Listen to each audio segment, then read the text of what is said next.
जो कभी बनी थी सुर्खियां, जरूरत है उनको टटोलने की। जिनमें छिपे थे कई राज, जरूरत है उनको खोलने की। जख्मों की डोर से घटनाओं के शोर तक, किसी को अपनों की तलाश, अब होगा राज का पर्दाफाश, क्योंकि हम लेंगे खबरों की खबर।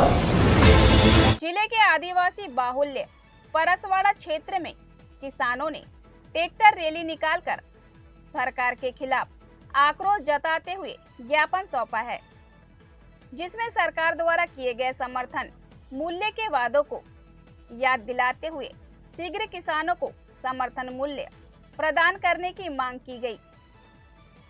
इस दौरान ग्रामीण अंचलों से होकर तहसील मुख्यालय तक किसानों के द्वारा ट्रैक्टर रैली निकाली गई।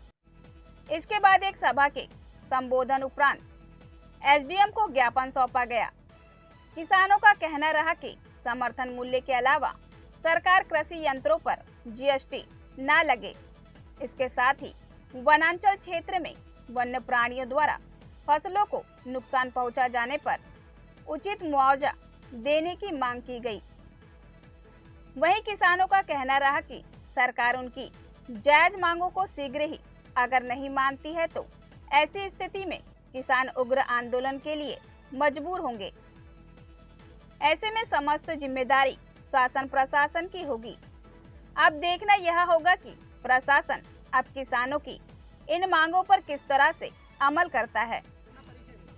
मेरा नाम देवेंद्र रेड़े है, मैं ग्राम लिंगा से हूँ, एक किसान परिवार से मैं।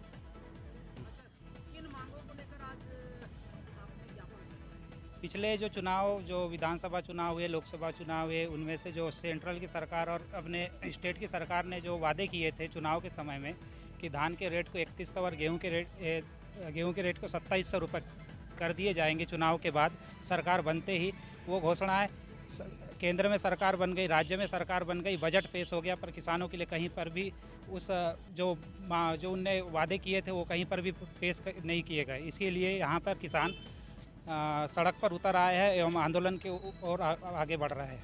क्या लगता है आपके ज्ञापन सौंपने के बाद सरकार कुछ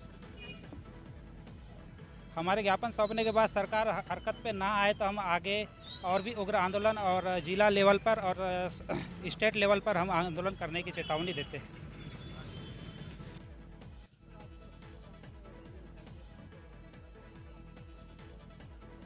किसानों द्वारा सरकार द्वारा पूर्व में की गई घोषणाओं में 3100 रुपये समर्थन मूल्य को लेकर ज्ञापन सौंपा गया है, ताकि इनका धान उपार्जन का भुगतान पूर्व में घोषणा की गई समर्थन मूल्य के अनुसार किया जा सके।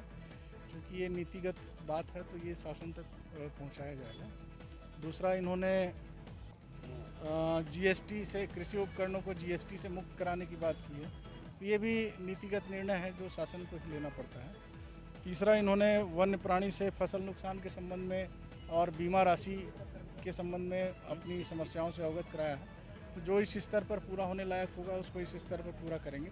बाकी जो नीतिगत है वो शासन तक इनकी आवाज़ को पहुँचाएंगे।